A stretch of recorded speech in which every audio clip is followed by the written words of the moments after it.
வடமேற்கு பிரான்சின் கிராம பகுதியில் ஈழத் தமிழ் இளைஞன் ஒருவரின் வர்த்தக நடவடிக்கைக்கு அந்த பகுதி நகர மேயர் உட்பட மக்கள் மகிழ்ச்சி வெளியிட்டுள்ளனர்.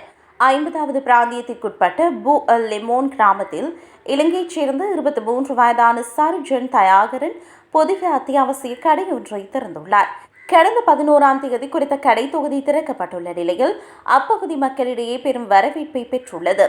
இதற்கு முன்னர் குறித்த கடையை நடத்தி வந்தவர் தனது குடும்பத்துடன் இணைவதற்காக சுவிட்சர்லாந்திற்கு சென்றுள்ள நிலையில் சாருஜன் இந்த பொறுப்பை ஏற்றுள்ளார். 2014ஆம் ஆண்டு தனது குடும்பத்துடன் பிரான்சிற்கு குடிபெயர்ந்த சாருஜன் சார்க் பகுதியில் வசித்து வருகிறார். தனது தந்தை கடை மற்றும் சிறிய உணவகத்தை நடத்தி வருவதால் அந்த துறையில் இவருக்கு ஓராண்டு கால அனுபவம் உண்டு.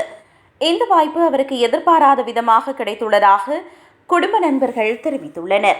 நண்பர்களின் ஆலோசனைக்கு அமைய சாருஜன் புதிய வர்த்தக நடவடிக்கையை ஆரம்பித்துள்ளார். தற்போது புதுப்பிக்கப்பட்ட இந்த கடையில் பழங்கள், காய்கறிகள் மற்றும் அத்தியாவசிய உணவுப் பொருட்கள் விற்பனைக்கு உள்ளன. எதிர்காலத்தில்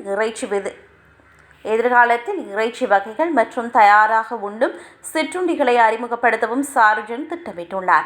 அடுத்த 6 மாதங்களுக்குள் இந்த புதிய சேவைகளை விரிவுபடுத்த அவர் இலக்கு வைத்துள்ளார். இந்த திறப்பு விழா குறித்து அந்த பகுதி மேயர் மகிழ்ச்சி வெளியிட்டார். இந்த கடை மூடப்பட்டிருந்தது ஊருக்கு ஒரு பெரிய இழப்பாக இருந்தது. தற்போது மீண்டும் திறக்கப்பட்டிருப்பது மிகுந்த மகிழ்ச்சி அளிக்கிறது. இது ஒரு வணிக மையம் மட்டுமல்ல, மக்களின் சமூக தொடர்பை வளர்க்கும் ஒரு இடமாகும். உள்ளூர் மக்கள் அனைவரும் இந்த சிறு வணிகத்தை ஆதரிக்க வேண்டும் என அவர் சார்ஜனை பாராட்டியுள்ளார்.